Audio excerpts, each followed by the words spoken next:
కర్కాటక రాశివారు. ఈ కర్కాటక రాశి వారికి ఈ వారంలో మొత్తం 4 గ్రహాలు అనుకూలంగా ఉన్నాయి. మంచి ఫలితాలను, లాభాలను అందుకుంటారు. ఎక్కువ సంతోషకర వాతావరణాన్ని చవిచూస్తారు. జన్మరాశిలో గురువు సంచరించడం వల్ల జన సంబంధాలు పెరుగుతాయి. పోటీ ప్రపంచంలో విజయం సాధిస్తారు. ఒక కార్యక్రమాన్ని అతి సునాయాసంగా పూర్తి చేస్తారు. విద్యా సంబంధమైన విషయాల్లో కూడా మంచి ఫలితాలు అందుకుంటారు.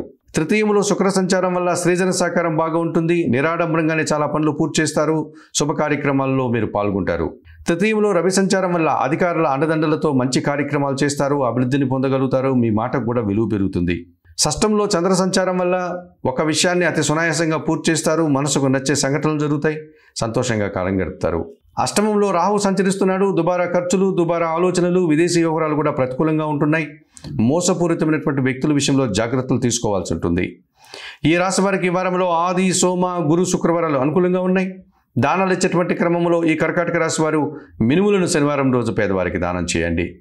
స్తోత్రపారాయణ విషయంలో శ్రీదేవి ఖడ్గమాల స్తోత్రం ప్రతినిత్యం చదువుకోండి. ఆలయ సందర్శన కార్యక్రమంలో భాగంగా కనకదుర్గాదేవిని దర్శించి నమస్కరించుకోవడం వల్ల మరింతగా మంచి ఫలితాలను పొందగలుగుతారు.